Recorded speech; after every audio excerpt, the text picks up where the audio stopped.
بسم اللہ الرحمن الرحیم۔ السلام علیکم۔ اللہ رب العزت نے اپنے محبوب حضرت محمد صلی اللہ علیہ وآلہ وسلم کی امت میں اپنے عظیم الشان اولیاء پیدا فرمائے ہیں۔ تقوی، پرہیزگاری، زہد و ریاضت اور حب رسول و عشق الہی میں ایک سے بڑھ کر ایک اولیاء اللہ موجود رہے ہیں۔ انہی بزرگوں میں ایک حضرت ابو بکر قطانی رحمۃ اللہ علیہ کا نام بھی آتا ہے۔ آپ حضرت جنید بغدادی رحمۃ اللہ علیہ کے زمانے میں موجود تھے۔ آپ نے اپنی ساری زندگی حرم مکی میں گزاری۔ آپ نماز عشاء کے بعد سے فجر تک نوافل میں روزانہ ایک قرآن ختم کرتے اور طواف کے دوران 12,000 قرآن ختم کیے۔ آپ کے بارے میں تفصیلات ایک دوسری ویڈیو میں موجود ہیں جس کا لنک ڈسکرپشن میں دیا گیا ہے۔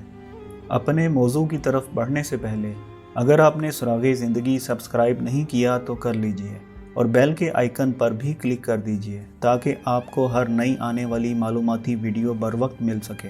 انسان چاہے جتنی بھی عبادت و ریاضت کر لے، لیکن اگر اس سے کسی قسم کی بے ادبی سرزد ہو جائے تو اللہ رب العزت اس سے سجود کی توفیق چھین کر رائندہ درگاہ کر دیتا ہے۔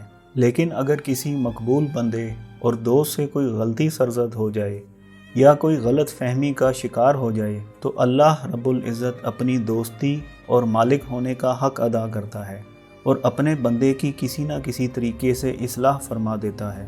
حضرت ابو بکر قطانی رحمۃ اللہ علیہ فرمایا کرتے تھے کہ جب حضرت علی کرم اللہ وجہ الکریم اور حضرت معاویہ رضی اللہ عنہ کے درمیان ہوئے اختلافات کے بارے میں سوچتا تو حضرت علی کرم اللہ وجہ سے اس لیے کچھ بدظنی سی پیدا ہو گئی کہ گو آپ حق پر تھے اور حضرت معاویہ رضی اللہ تعالی عنہ باطل پر۔ لیکن مولا علی کی شان میں آقا کریم صلی اللہ علیہ وآلہ وسلم نے لا فتح الا علی فرمایا تھا۔ اس لیے شجاعت کا تقاضا یہ تھا کہ خلافت حضرت معاویہ کے سپرد کر دینی چاہیے تھی تاکہ صحابہ کرام میں باہمی خون ریزی نہ ہوتی۔ اسی تصور میں ایک رات میں نے خواب میں حضور صلی اللہ علیہ وآلہ وسلم کو تشریف فرما دیکھا۔ آپ صلی اللہ علیہ وآلہ وسلم کے ساتھ چاروں خلفائے راشدین بھی موجود تھے۔ نبی کریم صلی اللہ علیہ وآلہ وسلم نے حضرت ابو بکر صدیق رضی اللہ تعالی عنہ کی طرف اشارہ کر کے مجھ سے سوال کیا کہ یہ کون ہے؟ میں نے عرض کیا کہ خلیفہ اول حضرت ابو بکر صدیق رضی اللہ تعالی عنہ ہیں۔ پھر نبی کریم صلی اللہ علیہ وآلہ وسلم نے حضرت عمر رضی اللہ تعالی عنہ کی طرف اشارہ فرمایا اور مجھ سے پوچھا کہ یہ کون ہے؟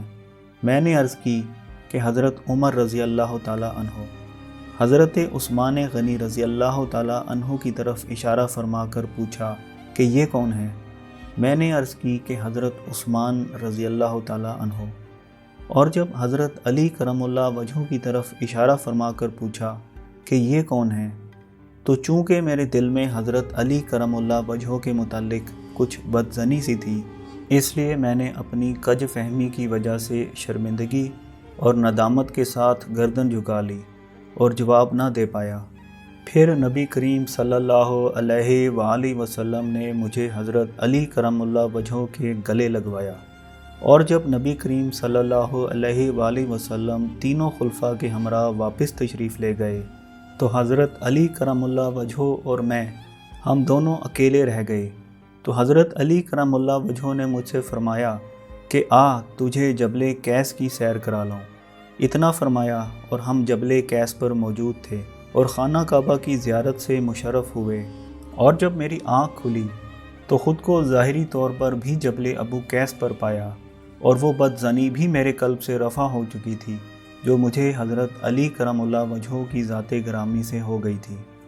اگر آپ کو یہ ویڈیو پسند آئی ہے تو آپ اپنے چینل سراغ زندگی کو سبسکرائب کیجئے اور نت نئی ویڈیوز دیکھنے کے لیے بیل کے آئیکن کو بھی پریس کر دیجئے اور اپنے دوست احباب کے ساتھ اس ویڈیو کو شیئر کرنا نہ بھولیے۔